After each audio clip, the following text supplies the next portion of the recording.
Good morning class.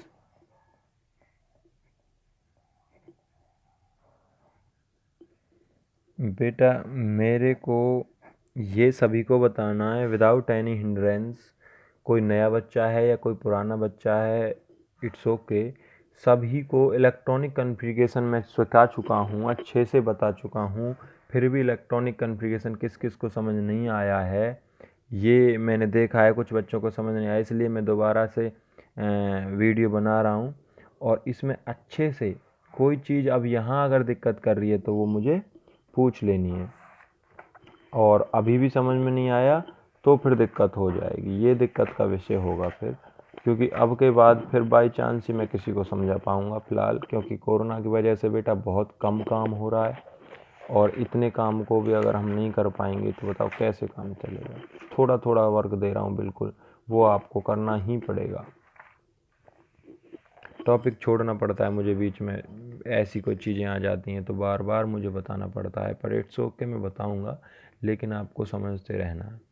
जैसे बेटा electronic configuration के लिए हमने एक सीरीज बनाई थी और मैंने अच्छे से सबको बताया था, 1S 2S 2P 3S 3P 4S 3D 4P 5S और 4D 5P 6S 4F 5D 6P 7S 5F 6D और 7P।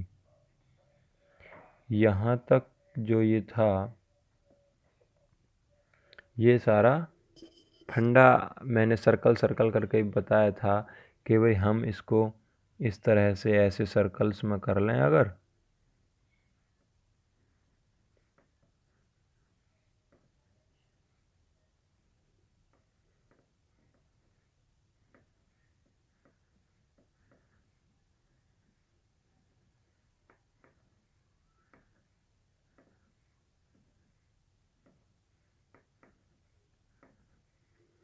यहाँ से मैंने शुरुआत करी 1S 2S 3S 4S 5S 6S 7S। या तो आपको ये सीरीज़ लर्न करनी है और ये सीरीज इससे बन जाएगी, अगर ऐसे लर्निंग होती तो 2P 3P 4P 5P 6P और 7P 3D 4D 5D 6D। यहाँ है आपका 4F और 5F। हमें ऐसे लाइन लगा लेनी है, कट कर लेना है इन सबको।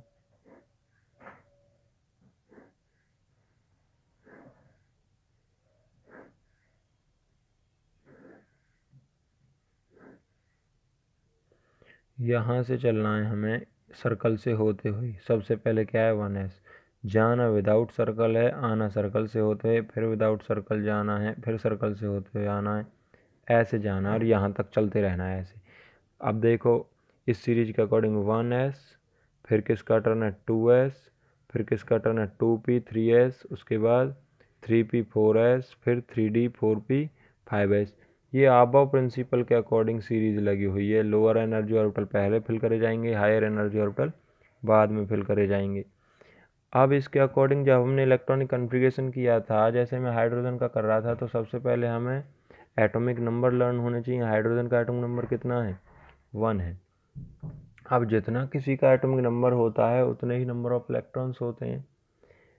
अब एलिमेंट के अंदर जितने भी एटम में नंबर ऑफ इलेक्ट्रॉन्स हैं उतने ही हमें इलेक्ट्रॉन इसमें फिल करने हैं। मैंने आपको बताया था एस में मैक्सिमम हम 2 भर सकते हैं, पी में मैक्सिमम 6 भर सकते हैं, डी में मैक्सिमम 10 और एफ में मैक्सिमम 14 तक हम इलेक्ट्रॉन फिल करेंगे। अगर हाइड्रोजन की बात करी जाए तो सबसे पहले इसको फिल करेंगे, जब ये पूरा फिल हो जाएगा तब अगले में हम जंप करेंगे। अगर मुझे एक ही इलेक्ट्रॉन भरना है पहले तो 1s1। अगर मैं हीलियम की बात करूँ तो एटम नंबर 2 है तो 1s2। आपको पहले से शुरुआत करनी है, बिल्कुल शुरू से हर एलिमेंट के लिए। अगर मैं लिथियम की बात करूँ तो लिथियम 3 है, लिथियम के लिए पहले 1s2 और 1s2 के बाद 2 ही आ सकते हैं इसमें मैक्सिमम, ये ध्यान रखना है। तो 2s1, 2 और 1 3।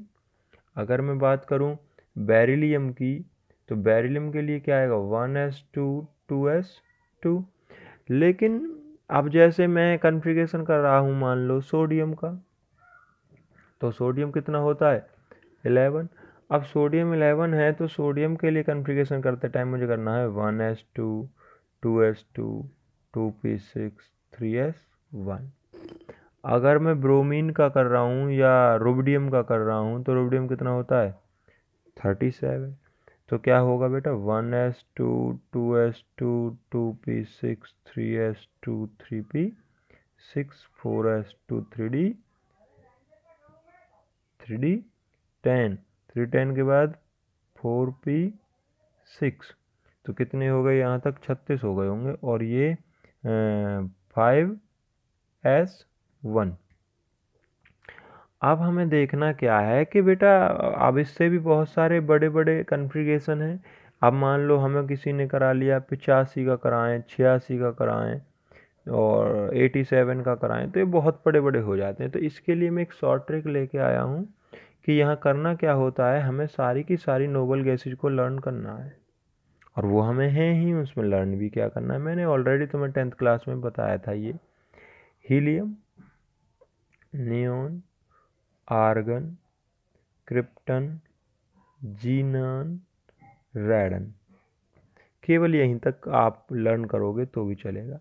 ये फर्स्ट पीरियड, ये सेकंड, ये थर्ड, ये फोर्थ, ये फिफ्थ और ये सिक्स्थ। मतलब कहने का ये हुआ, आगे का एलिमेंट जैसे मैं लिख देता हूँ यहाँ hydrogen, lithium, sodium, potassium, rubidium, caesium और फ्रांसियम। तो ये है इस तरह से, ये हमारे ग्रुप वाइज आते जा रहे हैं।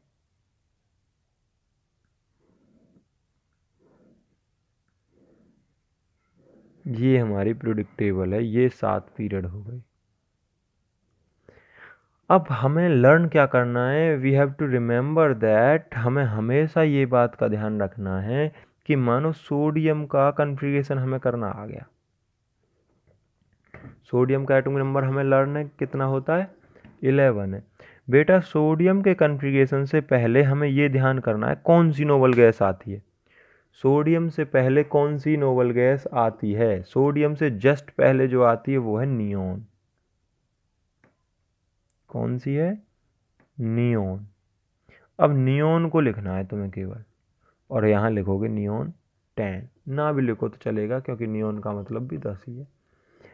अब केवल आपको नियोन लिखने के बाद नियोन से आगे का कन्फिग्रेशन लिख देना है। जैसे मैंने अभी सोडियम किया था, यहाँ तक देखो 2 2 4 और 6 10, तो 10 का तो यहाँ तक ये नियोन का ही तो है कन्फिग्रेशन, और आगे क्या सीरीज है केवल 3s1। अब जो इसमें दिक्कत आने वाली है वो ये दिक्कत आने वाली है कि सर ये तो बात ठीक है, बहुत अच्छी बात है, हमें ज़्यादा कुछ नहीं लिखना पड़ेगा कि भाई सोडियम का आया तो सोडियम से पहले वाला हमने नोबल गैस देखा, हमने वो लिख दिया। लेकिन अब ये कैसे हम आइडेंटिफाई करें कि यहाँ या तो हमें पूरा कन्फिग्रेशन करने के बाद इसे लिखा जाएगा, क्यों, क्योंकि हमें इस चीज़ का कैसे पता चलेगा कि यहाँ 3s आएगा या 4s आएगा या 4p आएगा, इस चीज़ का हम आइडेंटिफाई नहीं कर पा रहे। उसके लिए मैंने ये बताया है, ये ग्रुप लर्न कर लिया आपने, हीलियम पे आकर पहला पीरियड खत्म हो जाता है, नियोन पर आकर दूसरा पीरियड, दूसरा सेल खत्म हो जाता है। इसका मतलब अगर नियोन से आगे किसी एलिमेंट की हम बात करेंगे जैसे सोडियम, तो 2 की सीरीज तो खत्म हो चुकी, शुरू किससे करेंगे 3 से, और वो नियोन के बाद जस्ट शुरू ही तो है। अगर मैं कहूँ कि मुझे यहाँ पर पोटाशियम के बाद मानो सेकेंडियम का कन्फिग्रेशन करना है, सेकेंडियम कितना होता है 21, तो मैं क्या करूँगा, मैं सेकेंडियम से पहले का नोबल गैस देखूंगा, आर्गन होता है। आर्गन में क्या है बेटा, आर्गन में हमारे पास 18 हो गए। हमें देखना है 1 2 3, 3 पूरे हो चुके, किससे शुरुआत करूंगा, 4 होगी, एस से ही शुरुआत, 4s2, 18 और 2 20, क्योंकि चौथा सेल ये तो यहीं तक की गवाही देता है, इससे आगे तो हमें करना पड़ेगा। 4s2 और 4s के बाद क्या आता है सीरीज में, 3d1, वह हो गया कॉन्फ़िगरेशन। हमें पूरा लिखने की जरूरत नहीं थी, ऐसे 1s2 2s2 2p6 3s2 3p6 4s2 3d10, ऐसे लिखने की जरूरत नहीं थी 3d1 तक। हमने केवल ये डिजिट लिखी और इतना बच गया हमारे पास। ठीक है, अच्छे से करना है बिल्कुल। मान लो हमें नियोबियम का लिखना है, रुबिडियम का लिखना है, स्ट्रॉन्सियम का लिखना है। स्ट्रॉन्सियम का अगर लिखना है तो स्ट्रॉन्सियम होता है 38। अब 38 का कैसे लिखूं, 38 से पहले कौन सा नोबल गैस है, क्रिप्टन। 36, अब 36 के बाद देखो फोर्थ खत्म, 5s, 36 37 और 38 और एस में 2 आ सकते हैं। हो गया कॉन्फ़िगरेशन यहाँ तक रेडी। ठीक है बेटा, तो इस तरह के कॉन्फ़िगरेशन से हमें कोई दिक्कत नहीं है। हमें लॉन्ग कॉन्फ़िगरेशन तो आना ही चाहिए। लॉन्ग के बाद हमारे पास ये शॉर्ट टर्म है, जब हमें लॉन्ग अच्छे से आ जाता है ना, तब इसे करने में मज़ा आता है थोड़ा, और नहीं तो फिर ये नहीं होता है। कल हमने सिग्मा बॉन्ड और पाई बॉन्ड करे थे, बहुत थोड़ा थोड़ा काम किया जा रहा है इलेक्ट्रॉनिक कॉन्फ़िगरेशन पे। आज तुम्हें फिर से वर्क करना है, और तुम्हें मैं वर्क देता हूँ इन सब के, मुझे इस शॉर्ट ट्रिक में करके भी दिखा देने। मैं वर्क दे रहा हूँ तुम्हें आज करने के लिए, आपको ये शॉर्ट वाले कॉन्फ़िगरेशन करके दिखाने, मुझे बड़े वाले कॉन्फ़िगरेशन नहीं करके दिखाने, और ना ही तुम्हें बड़े वाले करने के बाद करने। ये जो ट्रिक मैंने बताई उसको अप्लाई करना, उसको इम्प्लीमेंट करके तब मुझे बताओगे। अब मैं देता हूँ तुम्हें मैग्नीशियम, दूसरा आयरन, तीसरा रुथियम, चौथा, फोर्थ है आपके पास ओस्मियम, सेवेंथ है आपके, फिफ्थ है आपके पास सीजियम, और सिक्स है आपके पास ब्रोमीन, और सेवेंथ है आपके पास एस्टेटाइन, और एट्थ है आपके पास एट्थ एट्थ है आपके पास क्लोरीन। तो ये 8 मेरे को अभी करके वीडियो जब देखोगे तो मेरे पास वर्क आना चाहिए इनका सॉल्व, तब मुझे पता चलेगा तुम कितने लोग काम कर रहे हो। ये आज का आपका वर्क है, और आपको इस वीडियो को देखते ही मेरे को 12 बजे तक ये वर्क सेंड करना है अपना दोबारा से। ठीक है, किसी को समझ नहीं आए हो तो भी दोबारा से पूछ लेना है। खुशी की प्रॉब्लम आई थी कल, मैंने सॉल्व करी, सॉर्ट आउट करी, आप सभी बताओगे, मैं सभी की प्रॉब्लम सॉर्ट आउट करूँगा। और मेरी आपसे रिक्वेस्ट है, सभी को प्रॉब्लम लेनी है। कोई किसी को बात समझ में आ रही, मैं सच कह रहा हूँ बेटा, कोरोना की वजह से बहुत ज़्यादा नुकसान हमारा होने वाला है। इसलिए जो कुछ भी हमें मिल रहा है, और ज़्यादा हम इसलिए करा नहीं सकते क्योंकि बहुत ज़्यादा समझ में नहीं आएगा, क्योंकि एक भी दिन लेक्चर नहीं लगा है हमारा फेस टू फेस। जब से हम 11th क्लास में आए हैं केवल एक ऑनलाइन ही सहारा है कि हम इस तरह से ही क्लास लेते रहें। तुम्हें 50% भी थोड़ा समझ में आएगा, फिर एक दिन 60 आएगा, 70 आएगा, 90 आएगा, नहीं आए तो पूछ लेना है।